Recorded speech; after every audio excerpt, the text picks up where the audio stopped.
Hello, hello, hello, and welcome to our now 27th episode of the Collective Spotlight here on the Collective YouTube, Facebook, Twitter, Twitch, everywhere. I have again an awesome doubleheader of two awesome guests, and without any further ado, I'm going to go ahead and bring out Zach. Hello. Zach, how are you today, dude? Good. How are you?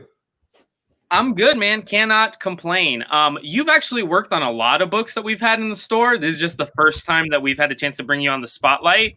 Go ahead and tell people a few of the books that you've worked on before. I know Lonely Receiver is one that we still have on our shelves. Yeah, so Lonely Receiver just finished last week. I've written books like Undone by Blood, Age of X-Men, The Marvelous X-Men. I wrote Cable at Marvel. I did some like Edge of Spider-Geddon stuff back when that was happening. I've done The Dregs at Black Mask and Come Into Me at Black Mask. And you did No One's Rose, right? Right, yes, so that's the one I'm forgetting about, yeah.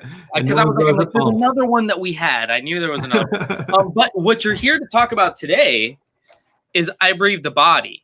Yeah. Which, I don't even know where to start. The cover is awesome, but then like the solicitation, very much a little bit different than what the cover shows in terms of, you know, how it talks about social media and influencers and things like that. Go ahead and give us the elevator pitch, so to speak, on I Breathe the Body. Yeah, so I've been calling it a weird fungal nightmare about the voyeurism of violence on social media. But to unpack that a little bit, it's sort of like Hellraiser set in Silicon Valley through the lens of social media. So a lot about how we sort of consume violence on Twitter or YouTube and that kind of thing, and how much that changes us. And it's sort of like, it is like Lonely Receiver in that it deals with technology and horror, but Yes. instead of Lonely Receiver being like about a normal person in the world, this is kind of about a group of people who like work at the equivalent of like Facebook.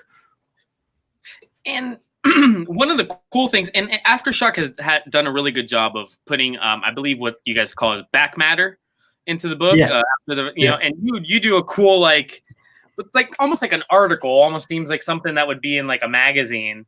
Where did the idea for your back matter come from? Yeah, so one of the main characters in the book is Milo Caliban. He's like the most popular influencer in the world, and he's sort of like a Jake Paul, Logan Paul type figure.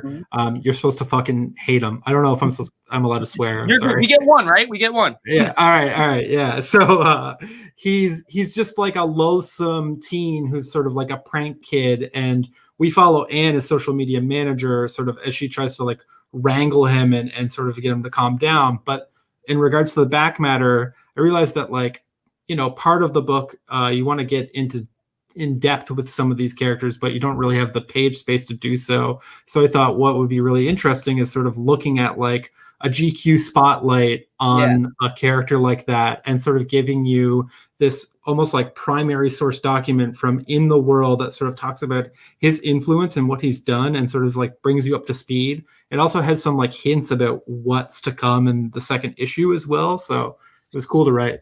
So you wrote the full like article that's in that back matter? Yeah. So I have to ask this because I have a journalism background, so I know what it's like to kind of write one of those articles. And in it, you have quotes from your character in the book. How do you go about when you have to kind of formulate your own quote? You know what I'm saying? Like, how did you go about writing that? Like, did you have to kind of put yourself in his shoes even more so to write that? Yeah. So funny you mentioned a journalism background, because that's my background as well. Awesome.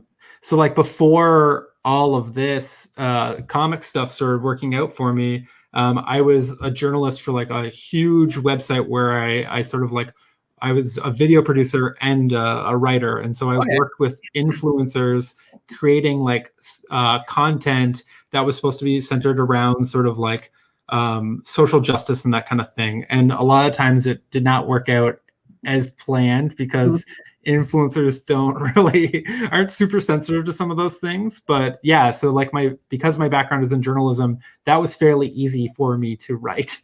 Awesome. And now that you've mentioned that was going to be my next question, is what were some of the influences that, came into this, not just with the technology, but the whole influencer, vibe. And you already kind of gave me some of that answer that you dealt with that in a previous life. But what made you want to write a comic that kind of showcased this stuff? I guess showcase isn't the right word, but brought this stuff to light, Yeah, so I mean, like, part of it was my own experience as a video producer. I was starting to learn sort of like what like the background of some of these videos look like, and how much corporations were involved, and how much that came down to like almost advertising in a like a weird backdoor way. And so what I thought was all these like really authentic sort of like videos were actually highly manufactured. And I sort of, because I learned the back end of that, I also sort of felt like it was an interesting perspective for me, because I love horror, but also bringing that into sort of like with my own experience, showing people how these corporations like Facebook, Twitter, Instagram manufacture kind of drama. Like they sort of push it to the top as much as possible. If you're transgressive, if you break the rules, you don't actually really get reprimanded in a lot of those situations. You kind of get pushed to the forefront and given the spotlight. And like we've seen that for the last year, or even 5 years if you want to go into like the world of politics, but just like the amount of violence that we see all the time. And it's always like, oh, well, you weren't supposed to see that was a mistake. But it's like, it's a trending topic on Twitter. How could you not see it, Yeah, absolutely. And that actually reminds me, and you feel free to cut in and tell me if this is something that you thought of when you did the book, but it kind of reminds me of those few times, and it's happened throughout, I'm 30, it's happened throughout the last 10 years, a few times I can remember, where somebody maybe commits suicide or something like that, and it's filmed by a bystander, and clearly that's against the rules for Twitter, social, all of them, but it somehow gets on there for a small amount of time, and it gets viewed millions of times, despite being something that nobody should actually be watching. Yeah, so like in my old job, I was working the day that Logan Paul uploaded the Suicide Forest video. Yeah, okay. And at that point in time, we were trying to get him to work with us. And so what happened is we got to work on the West Coast. This had already happened. The video was up. Everyone was crowded around a computer watching this. And I'm like, holy shit, that's a dead body on YouTube. We get called into a meeting, and like 12, 15 people sit in a room and start rationalizing why this is okay, and why we should still continue to work with this guy, and how it wasn't a big deal, and that, it was already super popular, so who cares? And I was just going like, what? Like, everyone is chill with a dead body online. And like, it was just interesting being in a room of people who rationalized it and sort of explained it away. And that for me was the moment where I was like, I had this story idea burned into my brain. I was also reading a lot of Clive Barker at the time. So. And it does, just by looking at some of the art, even, it has a very Clive Barker-ish feel. Yeah.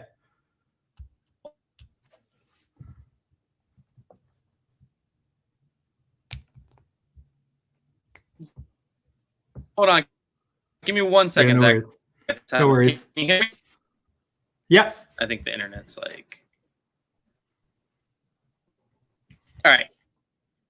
You're still alive though, right? Am I? Yeah. Oh, well then, if you can hear me, Zach, I'm just going to keep asking questions, even if I go off. Zach. I can hear you, and yeah. That's Am I still live out there, Steve? Okay, cool. Perfect. So when we're talking about your influences, you mentioned Clive Barker. What is it that you read as a kid or growing up in your teenage years? What were some influential comics, maybe not comics, novels that you read that got you into wanting to be a writer? Yeah, so I'm 32, so I was sort of like consuming a lot of Vertigo stuff as I was growing up. And like, I think the first thing that I can remember reading and going like, oh, this is incredible, I want to be a writer, was probably Why the Last Man.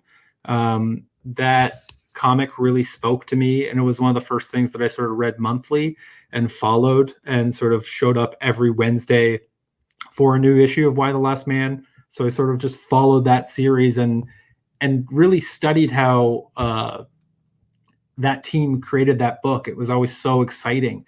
And so that really lit a fire under my ass. And then as I got a little bit older, all the stuff with like Jeff Lemire, like Essex County, that kind of thing, all of his early indie work really spoke to me, because I felt like seeing a Canadian make it in comics was like really novel. And so I was like, oh crap, like if he can do it, so can I. So that was a huge thing for me.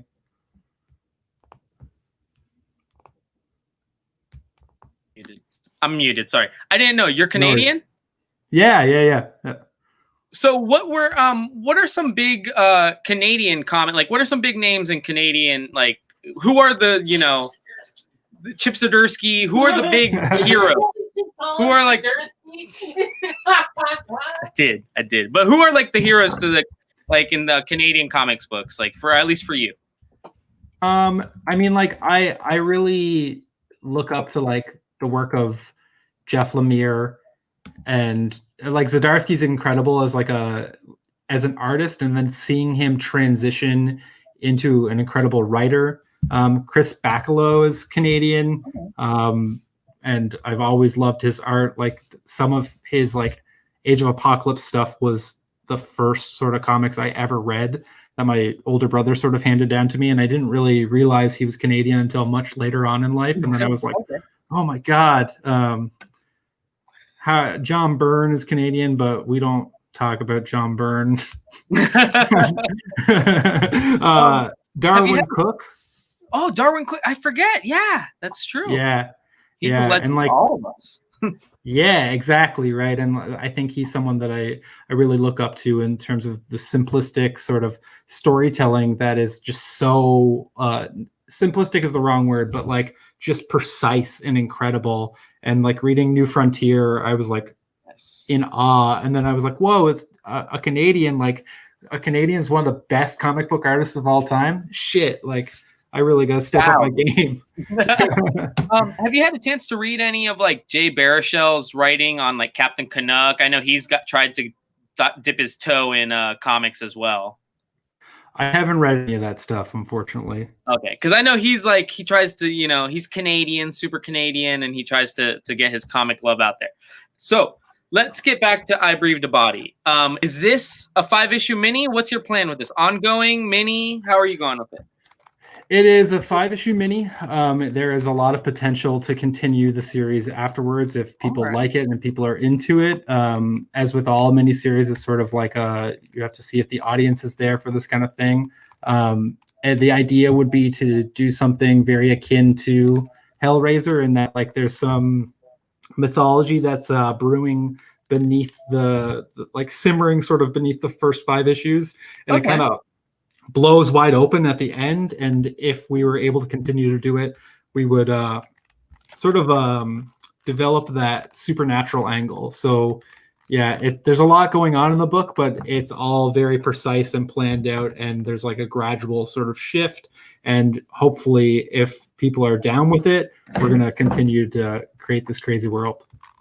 I like to hear it. I love to hear that it has potential for more. You know, I mean, I love a good story that ends, but I do love ongoings. You're working with Aftershock on this one, and Aftershock has been putting out some great independent books, especially in 2020, 2021. But they've really been dipping their toe in some horror books as of late. How, you know, do you have any other dialogue with any of the other Aftershock writers? Like, do you guys chat? Do you guys read each other's books? What's it like in that? I know it's not really a bullpen nowadays, but in that like Aftershock bullpen. Yeah, so I read a lot of the stuff that Aftershock puts out, and yeah, as you said, there's a lot of good horror in that roster, and I think there's a lot of you know, they talk about creating comics that you can't really get anywhere else, but also sort of pushing boundaries. And I believe their slogan is "Read dangerously," and they sort of encourage. Yeah, there you go. And they sort of encourage you to kind of like let loose and go wild. And in my own perspective, a lot of the times I bring them stuff and I go like, "This is crazy, and it's totally okay if you say no, but this is what I want to do." And they often just go, "Hell yeah, push it even further." And like that's a lot of Lonely Receiver, was a lot of just seeing like if we could get away with certain things. And then like this book quickly gets into some really violent and gory stuff that I've never even like thought of doing before. And like the beginning of the third issue, some of the most horrifying, gory stuff that I've ever written, and like it made me sick to write it, and they were super down with it, which is cool. So with that being said, who would you, so like, I mean, we have a lot of guys that love indie books in general, but if you're a fan of like, fill in the blank, if you're a fan of this, you will like I Breathed a Body.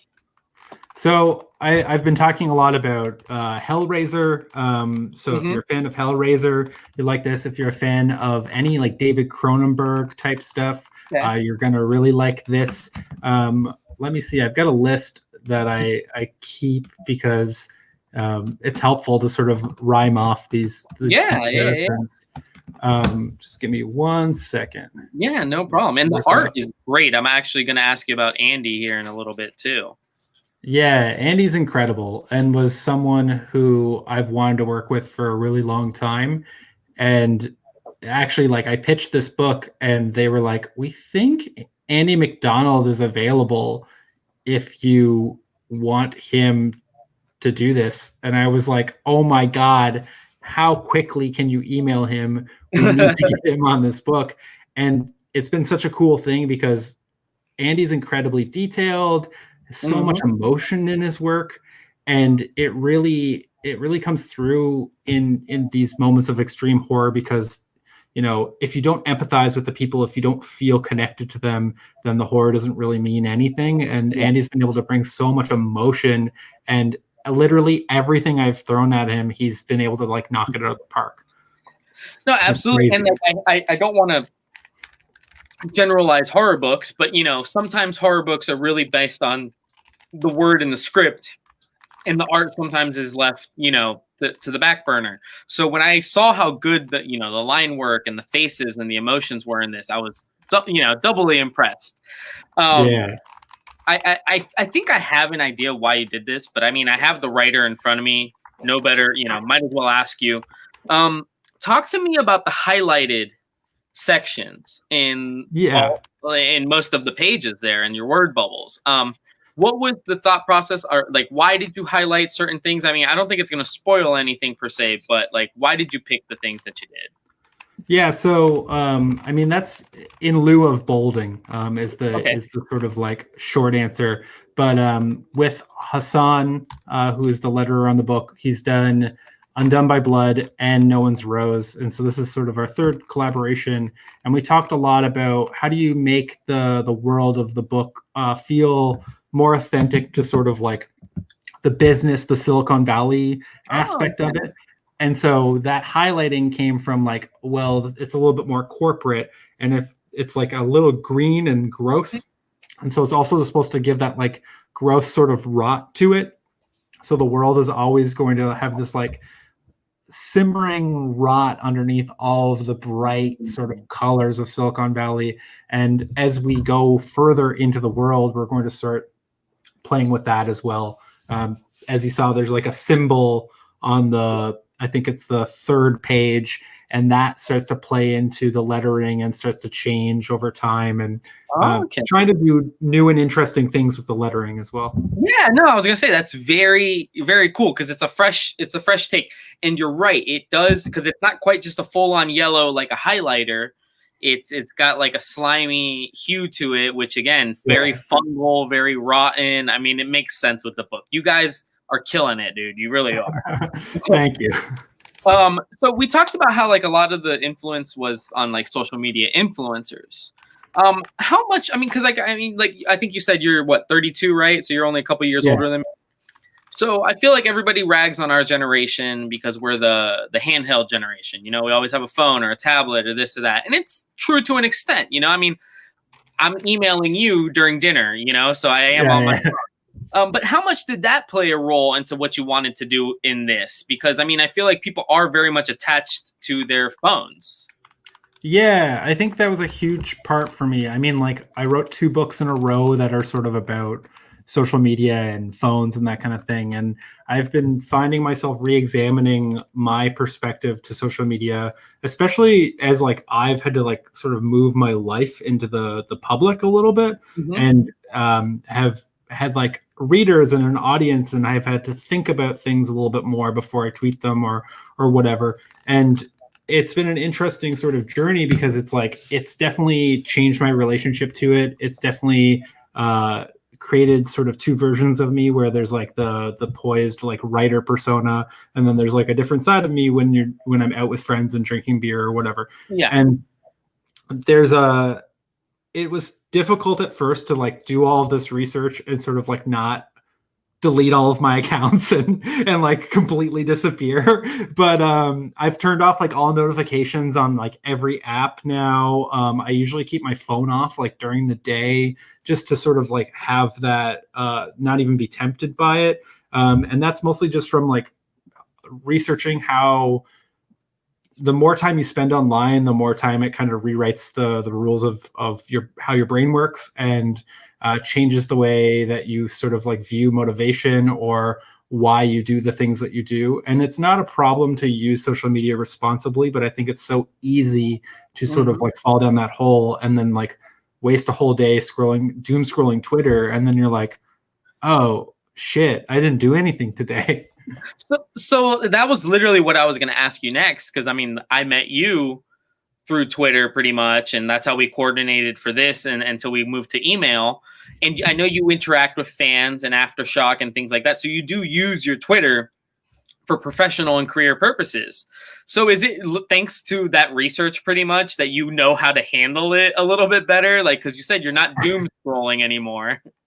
Yeah, I think so. I think it's also just like trying to be more mindful about it. I think that a lot of the time you don't think about these things a lot. You're almost encouraged not to think about it. You're sort of like just supposed to be on autopilot and get up every morning and check Twitter or whatever. And it's super useful. Like it's incredible for me to like talk to people who read my books or connect with artists, or, you know, just be able to like find people who are reading my stuff and connect with them. That's so incredibly valuable, and I'm so thankful for it. But at the same time, I want to be able to like walk away from it and not sort of like be addicted to it. And like it's interesting because like my younger brother's a Twitch streamer, so he's also sort of in this world too, and so him and I are able to talk about it all the time. And it's so fascinating because like he'll see my writing persona and I'll see his like Twitch streamer persona, and we can call each other and be like, hey man, like that's not quite you. And he's like, I know, but it worked, you know. Oh my God, that's hilarious. That's hilarious. But so like, you know, there's positives. Like, so what's the feeling like when you do run into not necessarily a retailer like us, but like a straight up reader, you know, somebody that might have picked up the comic off the shelf at their LCS and they found you on Twitter. You know, I know Aftershock does a good job of throwing your guys' handles on there. And then they say, oh, Zach, I love the book. Like, I'm sure that happens, right? There's the positive to social media as well. That's why I'm on social media, to be perfectly honest. That's what keeps me there, connecting with people who read my stuff, and also being able to like share the stuff I'm reading and like talk about movies I like or talk about books I like. And when people sort of post about my books and they sort of, you know, are excited about them, that's amazing. That's fuel. That is legitimately like gives me a reason to get up in the morning and continue to do it, especially on days where I'm struggling. If someone like tweets and is like, I love this shit, this is amazing, that is enough for me to get through the day and feel completely motivated to keep going. Let me ask you, oh my God, sorry, I lost my train of thought for a second. No worries. You had Lonely Receiver literally end 2 weeks ago, I think, hit the shelf. Last week. And then you have a new #1 on the shelf. Yeah. Because of COVID, timelines have been adjusted. But how busy are you, dude? I'm pretty good. I keep ahead on a lot of stuff. So that's I have a lot on my plate, as every comic book writer does. But yeah, I try really hard to my new like rule is before a number one launches to be done with at least the first arc, and so I can sort of like, I'm not like retooling things as I go, or worried about what people may think about it and start to change things. So it's really important to me to sort of have things like locked and ready to go in my own head, so like it can just sort of come out, and I can shift from the writing hat to the promotion hat, and sort of like really be there for people and talk to them about the book, and sort of help them find it, and not like, you know, be squirreling away writing 2 or 3 pages like before this and then 3 pages afterwards so I can get them to Andy and he's rushing them out. Like, I don't like to be in that position. And yeah, it is kind of thanks to COVID that happened with Lonely Receiver, because Lonely Receiver was originally supposed to come out in May of last year. Okay. You know, shifted around. So like, it's an interesting thing because I was done writing Lonely Receiver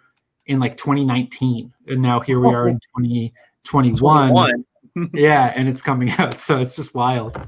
That's crazy. While I still have a couple minutes, man, go ahead and tell people a little bit about Lonely Receiver. That was a really crazy, unique take on a book as well. You want to go ahead and give them the elevator pitch? We do still have copies here in the store, but that was a cool one. I picked that up and added that to my poll. I mean, I love that book. Yeah. Thank you. Yeah. So Lonely Receiver is like I'm calling it a horror romance. I'm really interested in sort of what I've been calling weird horror, which is horror stories that are sort of set in a world just left of reality, where things are just a little bit different. So Lonely Receiver is a woman who purchases an AI partner who's supposed to be bonded to her for life. But after 10 years, that AI partner inexplicably disconnects from the relationship. And the main character, Katrin, sort of loses her mind looking for her AI. And it gets very crazy. It's dark, but I absolutely loved it, man. And I mean, Aftershock is really putting out hit after hit. I mean, I think you're like probably the 5th or 6th creator from Aftershock we've had, because it's just, you know, one after another. But tell me real quick just a little bit about, like, you talked about how they really didn't shoot you down for anything, but what's it been like working with Aftershock and is it Joe or James Pruitt? Joe? Joe Pruitt. Joe. So what is it like working with Aftershock and Joe and those guys? So Aftershock's been incredible. They found me shortly after I released my first book, The Dregs, and I met them at a Comic-Con in Seattle, and they sort of just took me to the side and they were like, hey, like, we like what you're doing. We really believe in it. And they told me straight up, like early on in my career, that they wanted 3 books from me. And so I was able to sort of like sign a 3-book deal with them after writing 1 book to my name. And they said like, yeah, we want you to sort of do your books here for the next 2 or 3 years.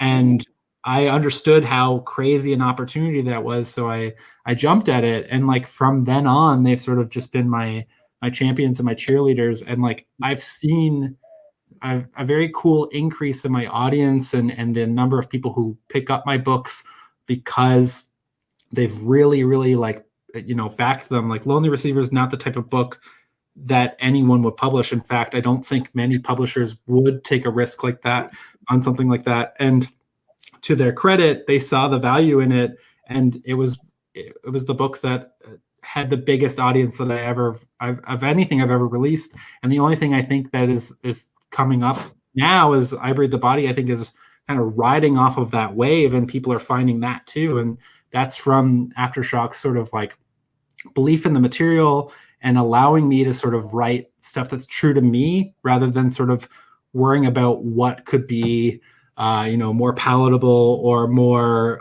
commercially viable, or, you know, is more friendly to Hollywood. Because, you know, like if you give Lonely Receiver to a Hollywood director, they'd be like, I don't know what to do with this. You know, to be fair though, in the climate of TV, different streaming channels, I could see Lonely Receiver being picked up, very much so. Fingers crossed. Actually, before I let you go, Undone by Blood was your first work with Aftershock then, right? It was my second, yes, but yeah. And Undone by Blood is a TV show. Yeah, I was gonna say that from the very first issue you dropped had a big following as well. Like that one kind of just hit key collector and snowballed into a monster. So I mean, Yeah. you've had a good run. 2020 wasn't perfect, but it was pretty all right year for you, wasn't it? Yeah, I mean, like, I can't complain about the work side of things for 2020. It really, I think I was, one of the people who I had to keep kind of going. I didn't have a huge disruption in work, but everything around me sort of imploded. But like I was able to kind of keep my head down and write, which was cool when everything else is chaos. At least you can kind of keep your head down and do the good work.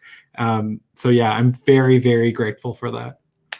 So, Zach, before I let you go, other than 5 issues of I Breathed a Body, what does 2021? What do you have in store for us in 2021 that you can tell us now? We've got a return of Undone by Blood in March, so we're coming back for a second arc. In like hot off the heels of the TV show announcement, complete team is coming back. Wow. It's going to be a dual tale of Western sort of revenge, but instead of being set in the 1970s, this one is set in the 1930s, right after the Great Depression and sort of in the Dust Bowl era in Texas. Very much by design to sort of like evoke what it's like to live in America today. And then I can't say much other than I've got a Marvel book coming out sometime in 2021 that will hopefully be announced pretty soon. But things are sort of shuffling around, so we're not quite sure when it's going to hit. But it will definitely be in the summer somewhere.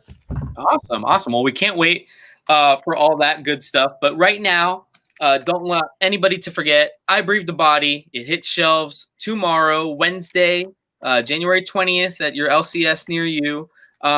Zach, real quick, anybody that comes in the store picks this up off the shelf, tell them what to expect. You can expect a lot of weird horror, a lot of fungal horror, and a lot of strange technology. Think David Cronenberg, think Clive Barker, think 80s horror, and I think you're on the right track. Awesome. Thank you so much, Zach. Best of luck with this book and everything else really that you're working on. We'll definitely have you back on the show, if not for this, for Undone by Blood, or for even your right now currently secret Marvel project. Awesome. Thank you so much for having me, man. Take it easy, brother. You have a good one. Yeah, you too.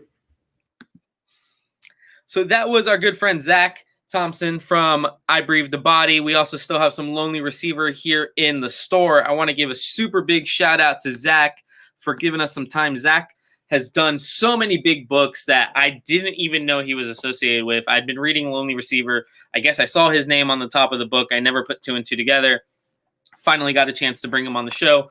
We do have I Breathed a Body here in the store, as well as the 1 in 15 variants. So we will have those throughout New Comic Book Day tomorrow. While I'm waiting for my next guest, he told me he was logging on and cleaning up some spilt coffee. And I know he's over in Australia. He's literally visiting us from the future. But we have, speaking of future, Andrew is going to be, Andrew Constant. Andrew Constant is going to be on the show, who wrote Future State Nightwing. I had a chance to read this morning. Really cool take on Dick and Gotham in the future with no Batman there. I can't wait to get Andrew on here in just a second so that we can talk about this book. While I'm waiting for Andrew, do I have a copy? I do have a copy. I just want to remind everybody, Stake. This is actually officially on Key Collector.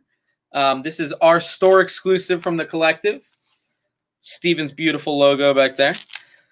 But these are for sale, $9.99. Members save $5 on these.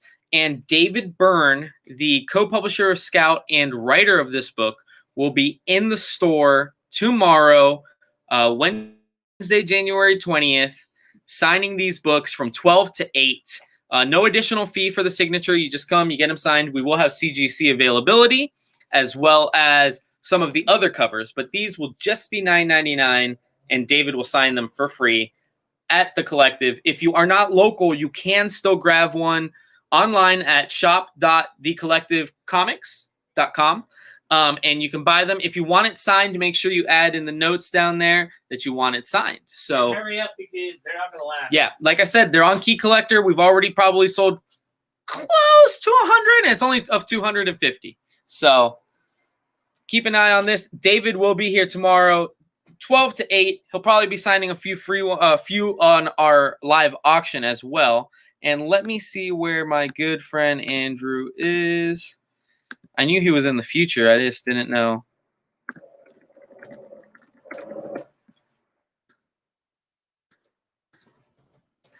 So I do again want to thank also Ram V that I had on my very first week of Future State with Swamp Thing. And then Dan Waters, who did Superman, Wonder Woman, Future State. And then again, we're having Andrew on for a 3 out of 3 on Future State so far. Hopefully next week we can maybe get one more Future State creator.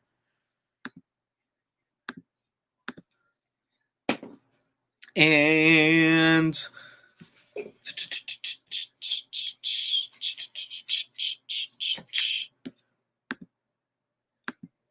also, don't forget that we have our collective happy hour, Hump Day happy hour $1 auction every Wednesday. We're going to be doing it again tomorrow, Wednesday, 5:30 to 7:30. Steven hasn't had a chance to fully fill out the back, but we do have like first appearance of Catgirl going up there.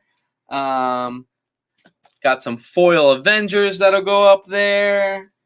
Some Alex Ross goodness. WandaVision. Cool things like that go on our dollar auction. Everything starts at $1. Show starts at 5:30. Usually runs for about 2 hours. We try to see if Steven can get 50 items up. He usually fails and begs for 10 more minutes and then somehow gets it. But we do those every Wednesday, 5:30 to 6 or 5:30 to 7:30. Maybe in the future we could go a little bit longer, but I do want to thank everybody that already comes out to those, and then also thank anybody that might show up tomorrow, because David is going to be in the building, so we'll be auctioning off maybe one of these signed as well. Andrew is clearly on Australian time.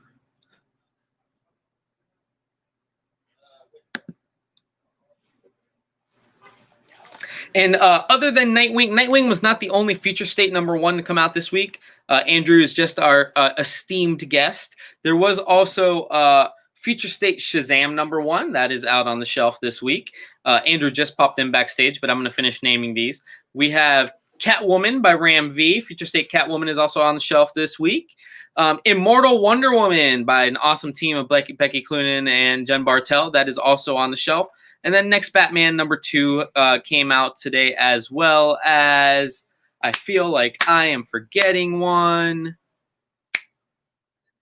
Superman War World. That's the one I'm forgetting. So with no further ado, I have Andrew backstage. I'm going to bring him out. He is the writer of Future State Nightwing, coming to us from the future, because I believe it's Wednesday where you're at, right, Andrew?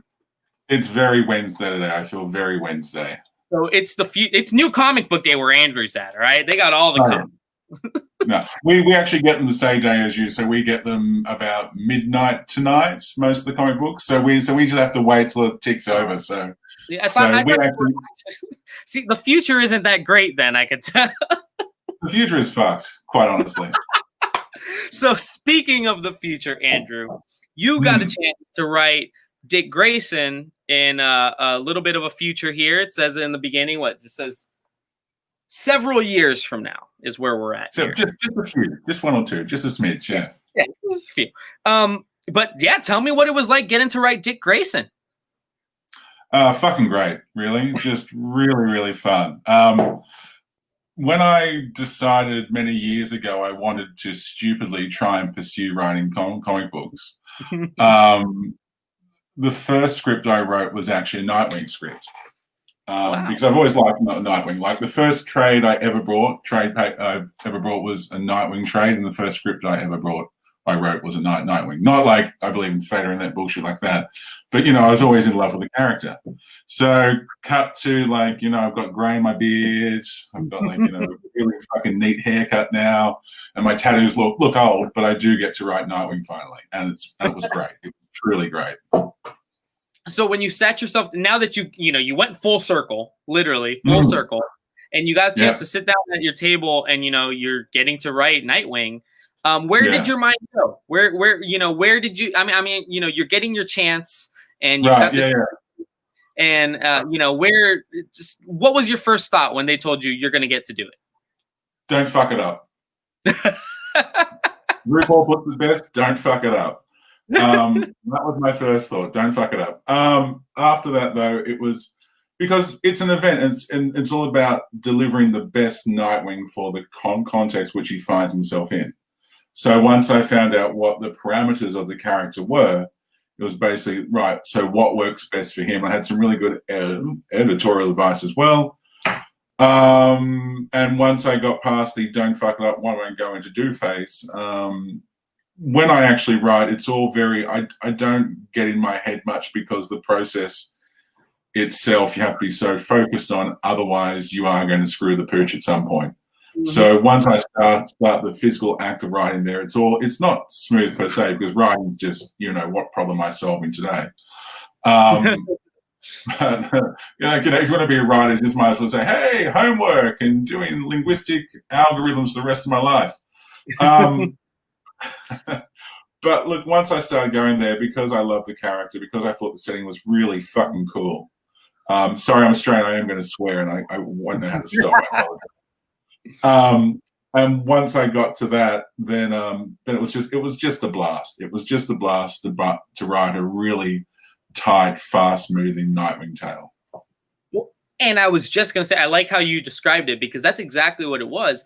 You've got a lot of action sequences. You got to write yourself a lot of, Dick getting into fights. I mean, right off the bat, he's kind of jumps it right into a fight. And not only is he fighting the assailants, but he's also fighting the refugees. But talk about getting to write Dick in action, because I mean, right off the bat, you throw him in acrobatics in a fight. I mean, you definitely understood the character, Andrew.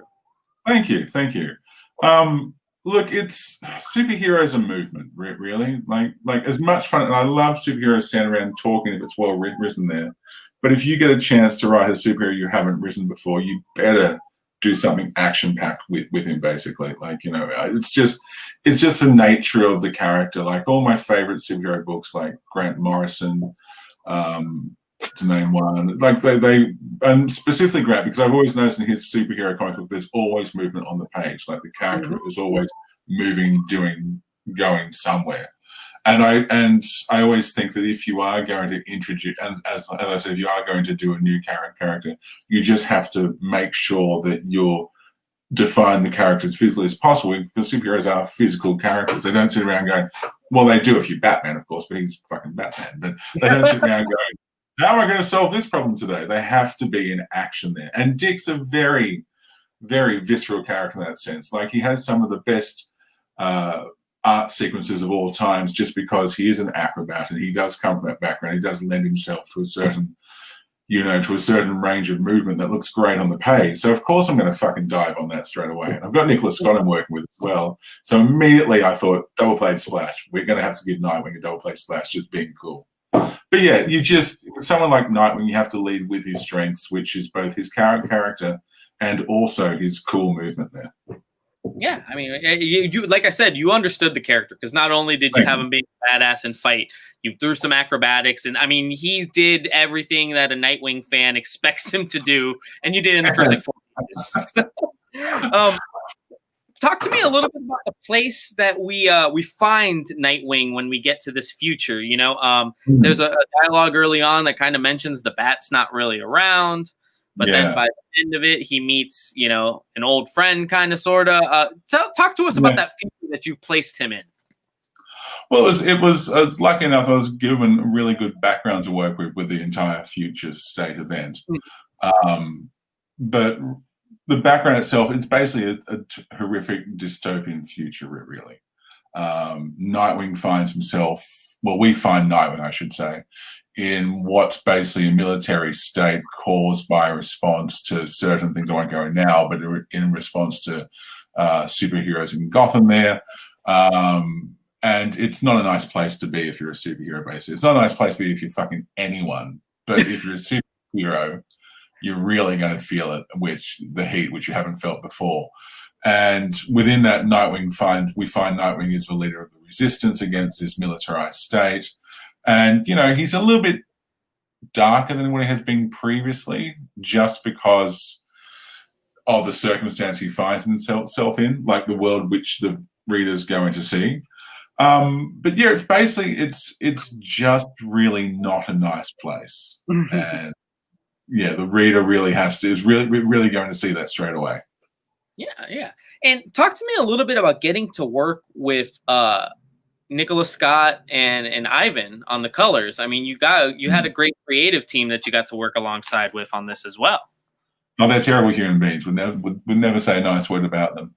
They're so talented. Like, I always look at my words on it. I'm going, oh, that's okay. Then I see what Nicola and Ivan did. I'm like, oh, for fuck's sake. Like, like that was nice. I really enjoyed writing that. But look what they did. My God. Like, it's fantastic work. And you don't have to oversell it because you see it immediately with every page. Like, it's such strong fucking work. It's amazing. So talk to me. So you were doing the Nightwing Future State, which is the 2 issues. Yes. But then after this, Tom Taylor is taking over Nightwing on the ongoing front. We've just decided to make an Australian character. Like, it's just Australian now. Tom's Australian too, right? Yeah. I've known Tom for we actually started working at the same comic book company together in Australia called Gestalt back in the day. And we're doing work together. So I've known Tom for quite a number of years now, yeah. So were there any conversations between you two? Did he tell you not to fuck it up? Like when you had it, is there anything that he maybe tells you, ooh, I want to do this, so maybe drop that? You don't have to tell me the Easter, but no, that's cool. No, look, there's nothing at all, which is great because, you don't want someone else to step on your parade. I would never step on fucking Tom's parade. Like, and, Tom and I have known each other for a long time, and we do, like, Tom's like got a different touch than I do as well. I have a different touch to him, and it would be a very rare day that would step on what each other wants to do. Mm-hmm. And Tom's a great writer, so even if I did do something Tom was doing, I'd say, don't worry about it. I'll work it out later. Like, it's fine. Tom will just fix it, right? But yeah, we didn't talk at all, and. Which is the best, which just means we got to do exactly what we wanted to do, which is great. So I was going to say, this is very much Andrew's story. nobody kind of had told you where they wanted to go or anything. You took Dick where you wanted him to go. Look, I got some really good editorial advice from Jess. She really helped out as well. She's a great fucking editor, and she gave me a few really strong ideas as well. But I got to write the Nightwing I've always wanted to write. Like, I've always I like a happy Nightwing. Happy Nightwing is great. But I like Nightwing when he's under the gun and he's forced to, in situations he may not be completely comfortable with, and, is also emotionally backed up against the wall. So it was a real chance to really run with that type of thing. So tell me a little bit about writing Nightwing and a character that been around for decades, and been written. Dick's been written as Robin, Nightwing. I mean, every which way. How are there struggles to try to make sure you're doing something that hasn't been done already, or is that something as a writer you learn to get out of your head very early on? I think it's important to read the back catalog as much as possible, but not to overread it. Like, once you read it there, it's not going to sit on your desk and be a reference item unless you're doing something historical, of course, like what Grant did when he did his whole big Batman run. But yeah, I think it's important to do the reading, to just find the background work and make sure that you know what's going on. And after that, just go for it, basically write the story you want to write. Like, not be too concerned about what's gone before, because it's like the rule that, the Simpsons rule. It's already been done by the Simpsons at one point.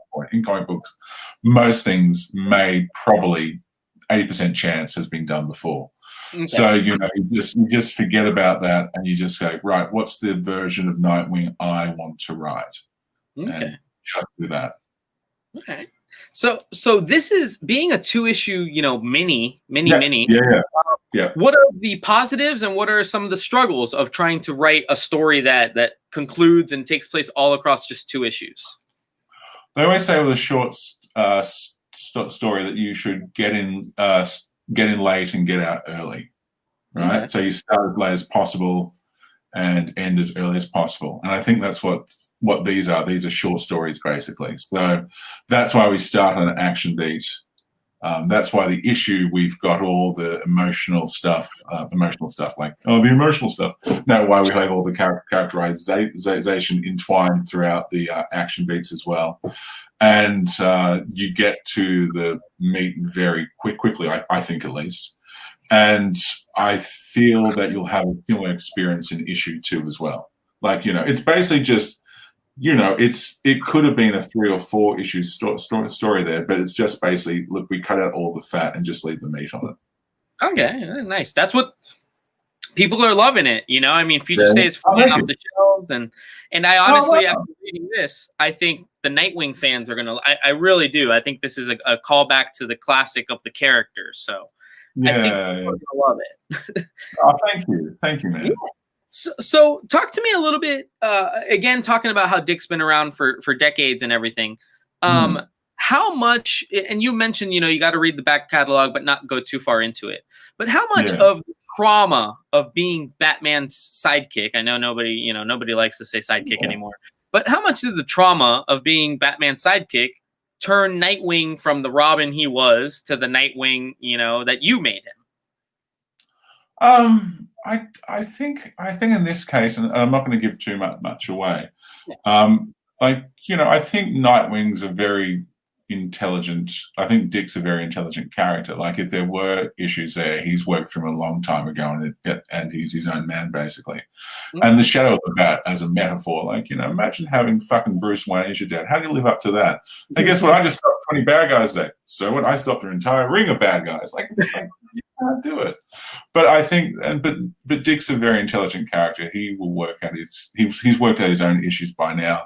The character we see is not so much in a response to dealing with the weight of being Bruce Wayne's son. It's more a response to the circumstances and the losses which has occurred, I should say, before we start the issue. So it's more of it's not the pain of being Batman's son. It's the trauma, the losses which come from doing Batman's work. Okay. Andrew, I have to ask, as a reader, I'm asking this question. Okay. Go for it. In like the, was it 3rd page in?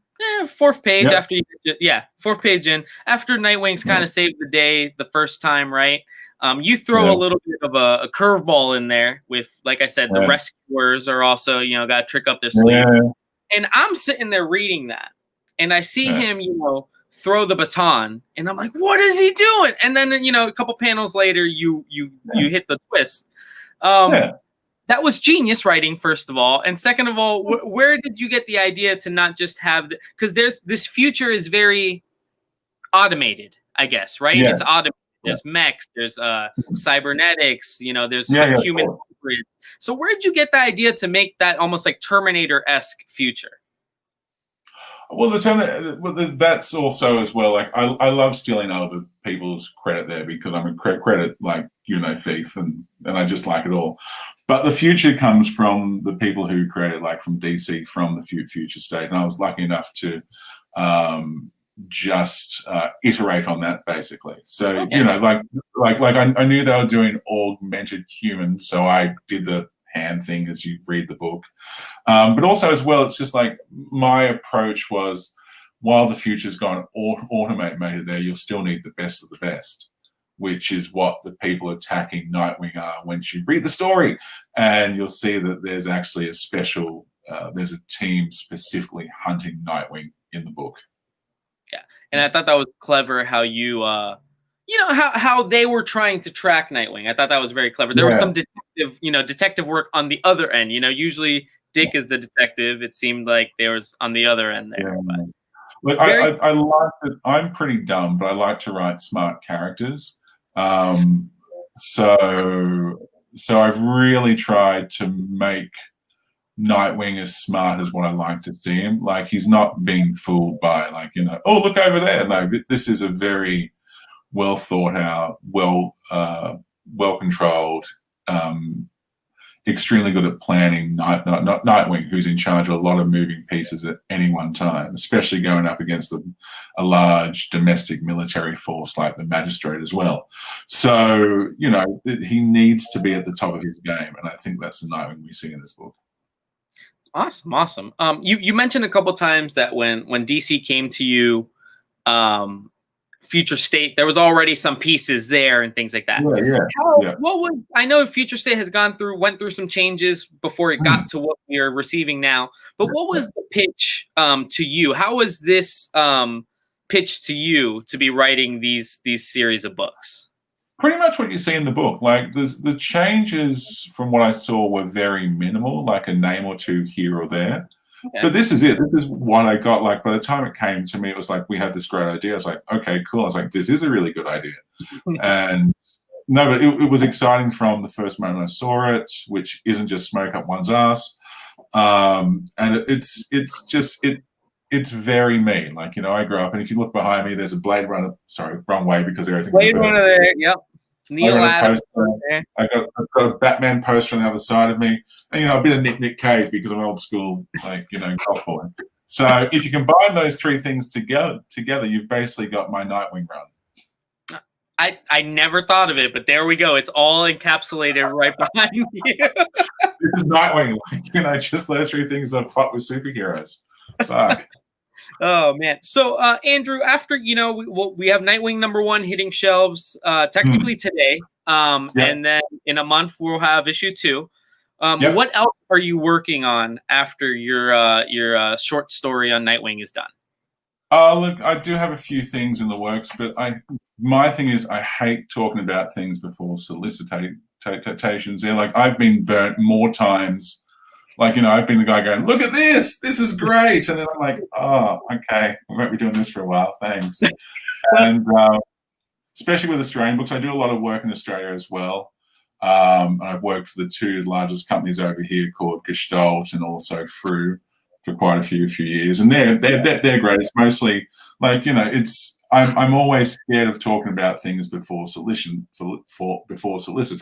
there, because there's so many. The earth moves too fast when I was playing fucking catch up. So hopefully very soon I can talk about some more stuff, but I do have a back catalogue out through Gestalt, a lot of stuff. Okay. I did the Demon book a few years ago as well, if you want to catch up some of my old writing, Demon Hell is Earth. But yeah, as soon as I can, I'll talk the leg off a fucking chair. So we'll have a spot for you here. But before I let you go, I have to ask, because I typically ask these people always at the beginning, and now I'm here at the end. I forgot to ask you. What were your comic book inspirations, like, or motivate? Like, what did you read growing up? Oh my God, I have a story about this. Why I read comic books? If you got 2 seconds there. Yeah. Tell us. So you can tell I've got a little bit of a speech impediment, a little bit of stutter sometimes, especially when I'm tired. I'm tired today. And I did a lot of speech therapy when I was younger. And the speech therapist said, look, just encourage your son to read everything at all. And my mum used to see me do you remember when comic books should be sold at the news agency, right? Mm-hmm. I used to stand in front of the news agency.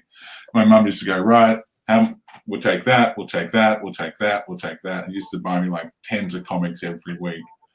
And it was quite funny as well, because she used to, because it was quite a while ago, like before, like, I was on my phone all day to be on the internet. So, she used to cop some crap from, sorry, I meant to say some fucking shit from parents, because of children were reading comic books all the time, including my brother as well, because I read it, he read it. But over time, my brother and I did very well at English at school. So the other parents like, oh, maybe our kids should read comic books as well. So basically what I'm trying to get round to is that comic books were a parentally endorsed idea for me. So it was always the way. But to that, Batman, huge Batman fan, especially Bray Fogel's art. Love Grant Morrison. The Visuals was a huge influence on me. Greg Rucker, of course. Greg's fucking amazing. Brew Baker. I'm just looking at my shelf. Jason Aaron, Garth Ennis, Brian Azzarello. Who else I've got up here? Alan Moore. Anything that punches a bit, punches you in the gut a little bit, I was always a big fan of, and also weird. Cy Sperry's recent run of Hellblazer was fucking amazing, and I try and put it in everyone's hands so I get a chance to read this. This is great. So Andrew, I know Tom's Australian. You're Australian. Right. Who, though, in comics, who's like the biggest Australian? Like, who's the biggest Australian you guys have had come out of there? I mean, I know Grant is Scottish. I know we have a lot of UK. It's Nicola and Tom. Nicola Scott and Tom Taylor. Really? And you've gotten a chance. You're friends with Tom, and you've gotten a chance to work with Nicola. I mean, is this an Australian takeover happening at DC now? Look, I tried to insert a mate and fair go, and throw a shrimp on the barbie in one scene, but they wouldn't fucking let me.